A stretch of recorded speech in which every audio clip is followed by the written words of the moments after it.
নোয়াখালীর সেনবাগে অসহায় হতদরিদ্র মানুষদের বিভিন্ন সহযোগিতার পাশাপাশি এলাকায় ঈদ উপহার সামগ্রী বিতরণের সময় প্যাকেটে একটি করে টোকেন দেয়া হয়।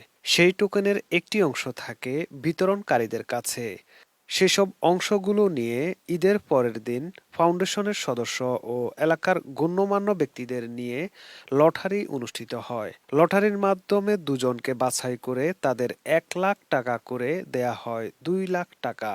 এভাবে বিভিন্ন সামাজিক ও মানবিক কাজের মাধ্যমে সমাজের হতদরিদ্র অসহায় মানুষদের স্বাবলম্বী করার জন্য আপ্রাণ চেষ্টা করে যাচ্ছে সৈয়দ হারুন ফাউন্ডেশন।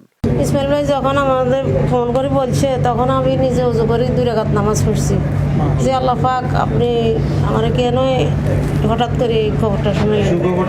জি, তারপরে না এশা নামাজ আদায় করে উনি যখন গেছে রওনা দিছি।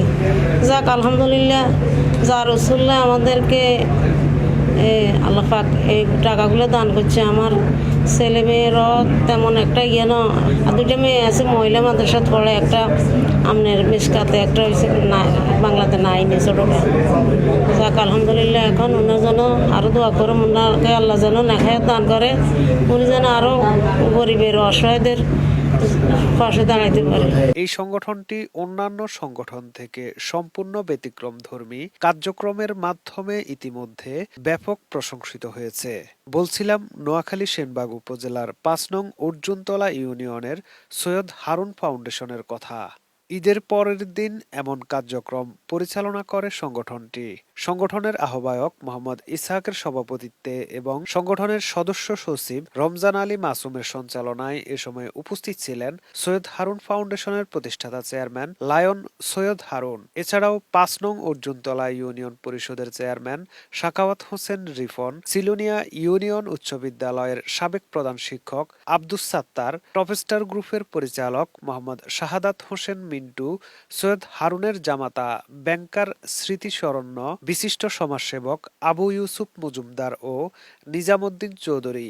এ সময় আরও উপস্থিত ছিলেন সৈয়দ হারুনের সহধর্মিণী সৈয়দা শেলি, সৈয়দ হারুনের বড় মেয়ে সৈয়দা শারমিন আক্তার, ছোট মেয়ে সৈয়দা তনিমা তাসলিম, সংগঠনের ওয়ার্ড প্রতিনিধি সদস্যরা এবং লাখপ্রতি প্রজেক্টের স্বপ্নদ্রষ্টা সৈয়দ হারুনের ছেলে সৈয়দ রাহাত সহ আরও অনেকে। বিশিষ্ট ব্যবসায়ী ও সমাজসেবক লায়ন সৈয়দ মোহাম্মদ হারুন স্বপ্ন দেখতেন নিজের সফলতার পাশাপাশি এলাকার মানুষের ভাগ্য উন্নয়নে কাজ করার। সে লক্ষ্যে তিনি সমাজের হতদরিদ্র পরিবারের সন্তানদের জন্য গড়ে তুলেছেন বিনামূল্যে শিক্ষা কার্যক্রম। নানানভাবে সহযোগিতার পাশাপাশি বিভিন্ন দিবস ও কর্মসূচিকে কেন্দ্র করে যাচ্ছেন সহযোগিতা। তারই অংশ হিসেবে তিনি গত কয়েক বছর আগে শুরু করেন লাখপতি প্রজেক্ট। এর মাধ্যমে তিনি প্রতি ঈদে একজন ব্যক্তিকে ১,০০,০০০ টাকা করে দিয়ে স্বাবলম্বী করার জন্য কাজ হাতে নিয়েছিলেন। পরবর্তীতে আরও একজন করে বাড়িয়ে তা ২জনে নিয়ে আসা হয়। এর আগে সেনবাগ উপজেলার অর্জুনতলা ইউনিয়নের প্রথম লাখপতি নির্বাচিত হন হতদরিদ্র রকিউল্লাহ, দ্বিতীয় লাখপতি হন আব্দুল হক স্বপন এবং তৃতীয় লাখপতি নির্বাচিত হয়েছিলেন জোসনা বেগম।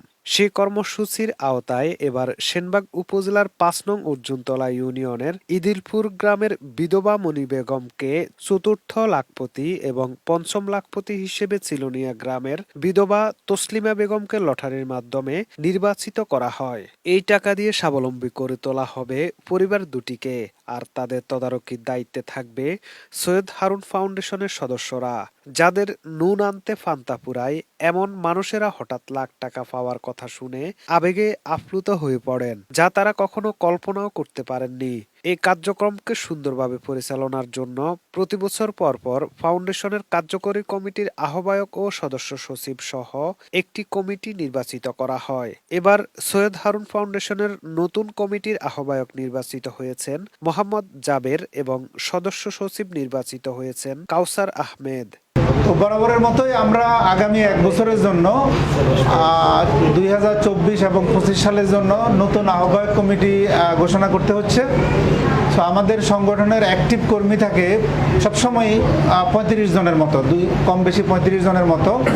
তো 35 জনকে তো আহ্বায়ক আর সদস্য সচিব বানানো যায় না। আমরা অনেক কিছু বিবেচনায় আনি, যেমন তাদের শিক্ষাগত যোগ্যতা, বয়স মানে সিনিয়রিটি, তারপরে নাম্বার 3 হলো ডেডিকেশন। সো অনেক সময় হয়তো শিক্ষাগত যোগ্যতাকেও কম্প্রোমাইজ করে ফেলি ডেডিকেশনের জন্য, অনেক সময় বয়স্কও কম্প্রোমাইজ করি যাদের শিক্ষাগত যোগ্যতা বেশি বা ডেডিকেশন আছে। সব মিলিয়ে আমরা যে সিদ্ধান্তগুলো প্রতিবার নেই এটা শতভাগ সঠিক হয় না, এটা আমরা জানি, অনেকের মন খারাপ হয়, তো তারপরেও আমাদেরকে সিদ্ধান্ত নিতে হয়। সেই বিবেচনায় আগামী 1 বছরের জন্য 2024 এবং 25 সালের জন্য মোহাম্মদ জাবেরকে আহ্বায়ক এবং কাউসার আহমেদকে সদস্য সচিব হিসাবে নিয়োগ দেওয়া হলো। নোয়াখালী টিভি, বৃহত্তর নোয়াখালীর প্রতিচ্ছবি।